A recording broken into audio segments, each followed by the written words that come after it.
The first time the billionaire truly understood silence, it was not in a quiet room or an empty office at the top of his glass tower.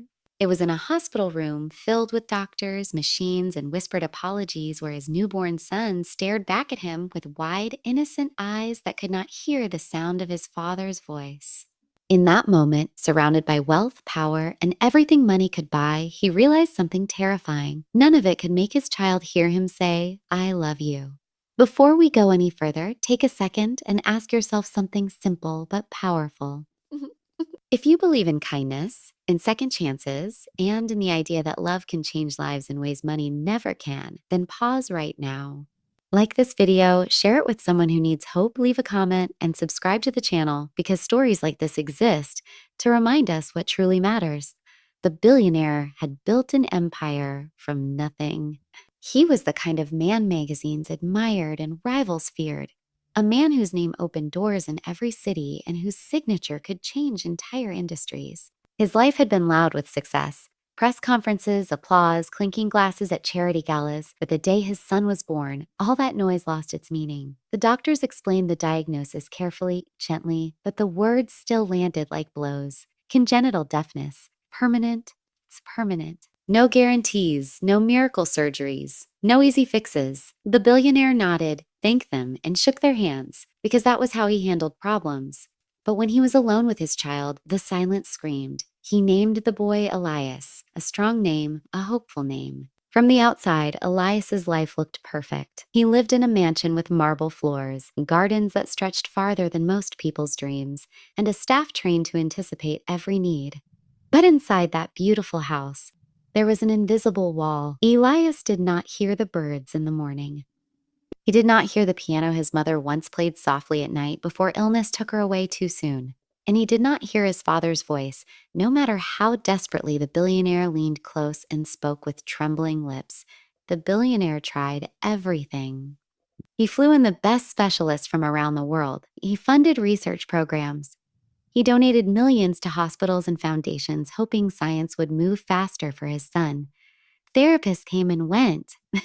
Tutors tried to teach Elias to read lips, to adapt, to survive in a world that did not slow down for silence. Elias was intelligent, sensitive, and observant, but he grew quieter with each passing year. Not quieter in sound, but in spirit.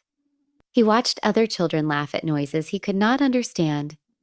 He saw his father's mouth move in what he assumed were important words, but the connection never fully formed. As Elias grew older, so did the distance between father and son. The billionaire loved him deeply, but love without understanding can still feel lonely. The billionaire worked longer hours, telling himself he was providing the best life possible. Elias spent more time alone, wandering the halls of the mansion, touching the walls, the furniture, the art, as if trying to feel sound through his fingertips. Silence became his normal, but it also became his. After his wife's passing, the billionaire hired a new maid to help manage the house. Her name was Anna. She was not young, not particularly impressive on paper, and certainly not someone anyone expected to change a life. She came from a modest background, spoke softly, and carried herself with a quiet dignity. To the billionaire, she was just another employee. To Elias, simply someone new in a long line of faces that rarely stayed. But Anna noticed things others missed. She noticed how Elias watched people's expressions more than their actions. She noticed how he flinched at sudden movements, how he felt vibrations through the floor, how he pressed his ear against walls when machines hummed nearby. Most of all, she noticed the sadness in his eyes, a sadness that did not belong to a child surrounded by luxury. Anna had a secret, though no one in the mansion knew it. Her younger brother had been born deaf as well. She'd grown up learning the language of hands, expressions, patience, and empathy. She had learned early that silence was not emptiness, but a different way of experiencing the world. And when she saw Elias, she did not see a broken child. She saw a boy waiting to be understood. Slowly, carefully, Anna began to change the atmosphere around Elias. She did not force him to interact or overwhelm him with attention.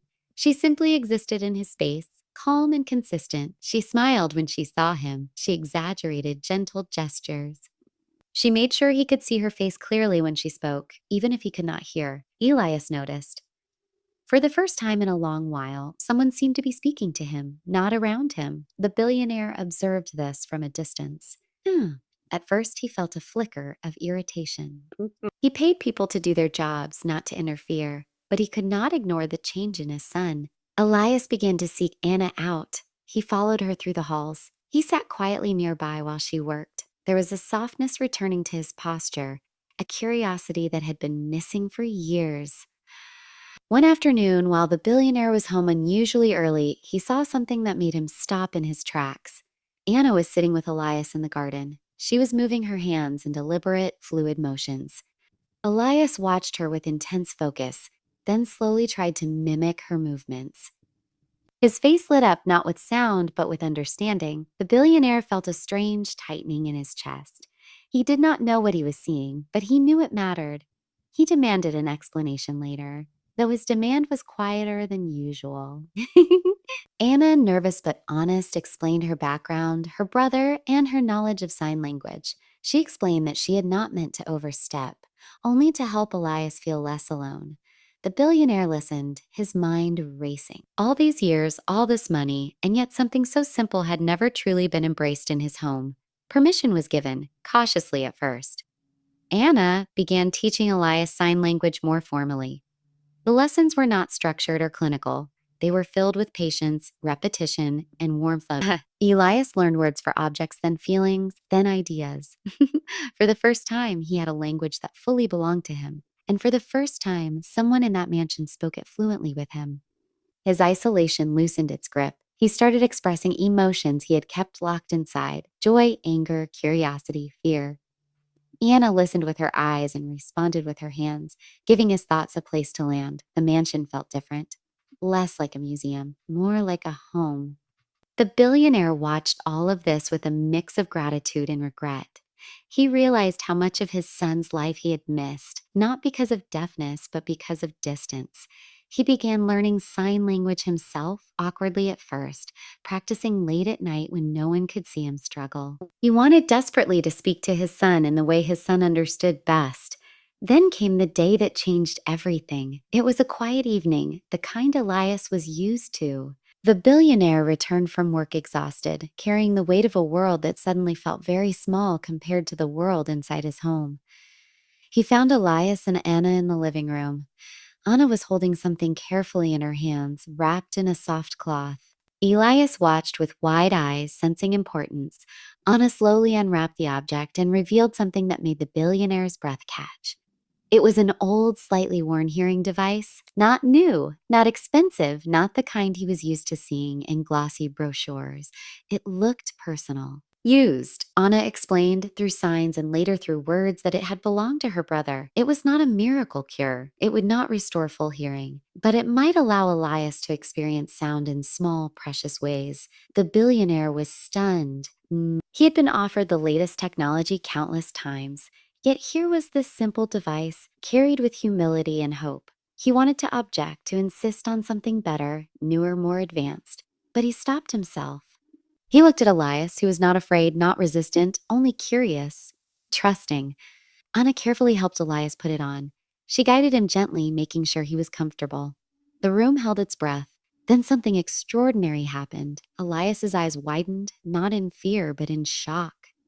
His body stiffened slightly as his brain processed something unfamiliar. Vibration, a faint hum. The sound of life, filtered and imperfect, but real. Tears filled the billionaire's eyes before he could stop them. Elias looked around, touching the floor, the furniture, his own chest. He reached out, placing his hand against his father's throat as the billionaire spoke softly, his voice trembling. Elias felt the vibration, connected it with the faint sound reaching him, and something clicked. It was not full hearing. It was not a miracle, but it was a bridge. That moment, the billionaire realized the truth he had avoided for years. His son did not need fixing. He needed understanding. He needed patience.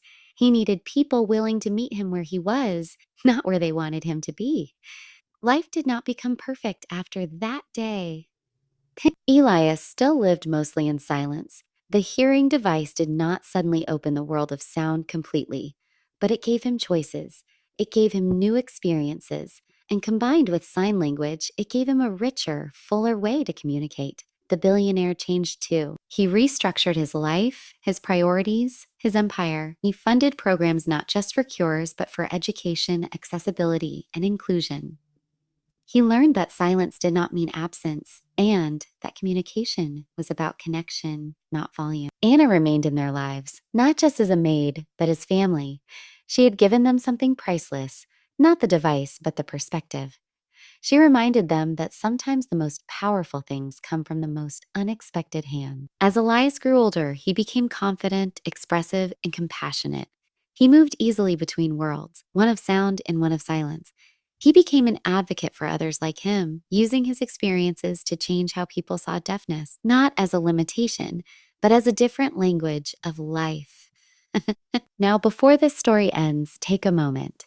If this journey touched your heart, if it made you think about empathy, patience, or the quiet struggles people carry every day, please engage with this video. Like it, share it, subscribe if you haven't already. Your support helps stories like this reach the people who need them most. Because sometimes the greatest shock is not a miracle device or a sudden cure. Sometimes it is the realization that love, understanding, and humility can do what billions never could. After that night, nothing in the mansion felt the same again. The walls that once echoed only with footsteps and distant business calls now carried a different kind of presence. Intentional quiet, respectful quiet. The billionaire stopped seeing silence as something broken. He began to understand it as something alive, something that held meaning if you learned how to listen with more than your ears. Elias changed in ways that were subtle at first, almost easy to miss if you weren't looking closely. He started waking earlier, standing by the large windows as morning light spilled across the floors. He pressed his palm against the glass, feeling the vibration of the city waking up. Cars passing below, distant construction, the low hum of life, things he once only imagined now reached him in fragments. Those fragments were enough to spark curiosity instead of fear. Anna continued teaching him, day after day, never rushing, never demanding progress. Some days Elias learned a single new sign. Other days he learned none at all. But Anna never treated that as failure. She treated every moment as growth, and Elias felt that safety deep in his bones. For the first time in his life, he was not being measured against what he lacked, but supported for what he had. The billionaire struggled quietly with guilt. Late at night after the house slept, he sat alone in his study practicing signs over and over again. His hands were stiff, uncoordinated, unfamiliar with this language of movement and emotion. He failed constantly. But for once in his life, failure did not threaten his identity. It humbled him, and that humility became the foundation of something real. One evening, after weeks of practice, he finally signed a complete sentence to Elias without Anna's help. It was simple. It was imperfect. But Elias understood. His face broke into a smile so pure and sudden that the billionaire felt something inside him crack open. Years of distance collapsed in that moment. They were not a powerful man and a disabled child. They were simply a father and a son finding each other again. Word slowly spread beyond the mansion. Therapists noticed Elias's progress. Specialists asked questions. People who once saw him as a case began to see him as a person. The billionaire used his influence differently now. Instead of asking, "How do we fix this?" he asked, "How do we support this?" Schools were funded, training programs launched. Sign language interpreters hired where they had never existed before. Anna watched all of this quietly, never taking credit, never stepping into the spotlight. She did not need recognition. What mattered to her was the way Elias walked now, confidence with curiosity, with ownership of his world. She saw her brother in him, and in a way, she healed something in herself too. Elias grew older, taller, stronger. He learned to navigate conversations with ease, switching between sign language, lip reading, and the limited sounds his hearing device allowed him to recognize. He learned that communication was not about perfection, but effort. People leaned in when he spoke with his hands. They learned from him, just as he once learned from Anna. The billionaire watched his son address rooms full of people without fear. He saw executives, politicians, and educators fall silent, not because Elias couldn't hear, but because they were listening. Truly listening, the irony was not lost on him. His son, born into silence, was teaching the loudest people in the world how to pay attention. Years later, when reporters asked the billionaire what moment changed his life the most, they expected him to mention a deal, a breakthrough, a $1 billion success.